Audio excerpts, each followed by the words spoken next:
నేపాల్ రగిలింది, తగలబడింది. అగ్ర నాయకత్వాన్ని రోడ్డు మీద పరుగులు పెట్టించి మరీ చితక్కొట్టారు. చివరికి ప్రధాని దేశం విడిచిపోయేలా చేశారు. అసలు ఈ రేంజ్ లో జనం తిరగబడ్డానికి కారణం ఎవరో తెలుసా?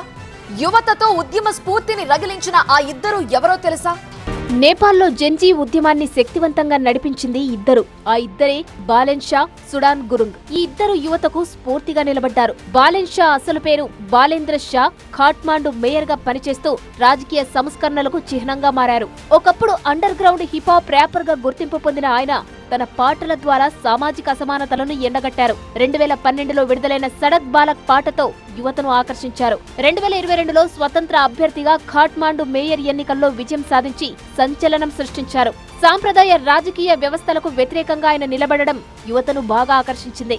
అవినీతిపై ఆయన గలం బలంగా వినిపిస్తూ ప్రజల మనసు గెలుచుకున్నారు. ఆయన నాయకత్వంలో ఖాట్మాండులో వ్యర్థ నిర్వహణ, ట్రాఫిక్ సమస్యలపై కీలక చర్యలు తీసుకున్నారు.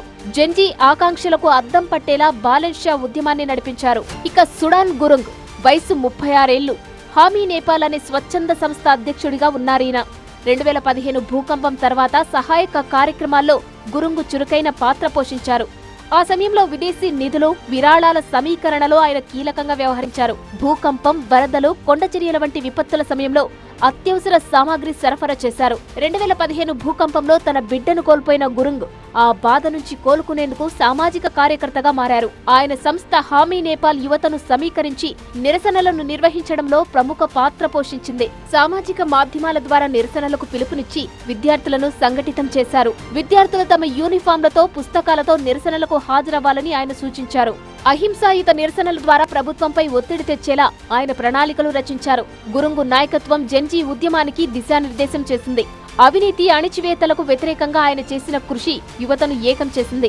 నేపాల్లో సామాజిక న్యాయం కోసం గురుంగ్ నిరంతరం పోరాడుతున్నారు. బాలెన్ షా, సుడాన్ గురుంగ్ ఇద్దరు 2015 భూకంపం తర్వాత నేపాల్లో సామాజిక సమస్యలపై దృష్టి సారించారు. బాలెన్ షా తన ర్యాంప్ సంగీతం ద్వారా అవినీతి, అసమానతలను తప్పుపట్టగా, గురుంగ్ విపత్తు సహాయక చర్యల ద్వారా ప్రజల్లోకి చేరారు. బాలెన్ షా ఖాట్మాండు మేయర్ గా ఎన్నికైన తర్వాత నగర సమస్యలపై దృష్టి పెట్టారు. గురుంగ్ హామీ నేపాల్ ద్వారా యువతను సమీకరించి నిరసనలను నడిపించారు. ఇద్దరు సామాజిక మాధ్యమాలను సమర్థవంతంగా ఉపయోగించి జనంలో చైతన్యం తెచ్చారు. 2025లో ప్రభుత్వం సామాజిక మాధ్యమాలపై నిషేధం విధించడంతో ఇద్దరు యువత ఉద్యమానికి నాయకత్వం వహించి ప్రభుత్వమే దిగిపోయేలా చేయడంలో కీలక పాత్ర పోషించారు.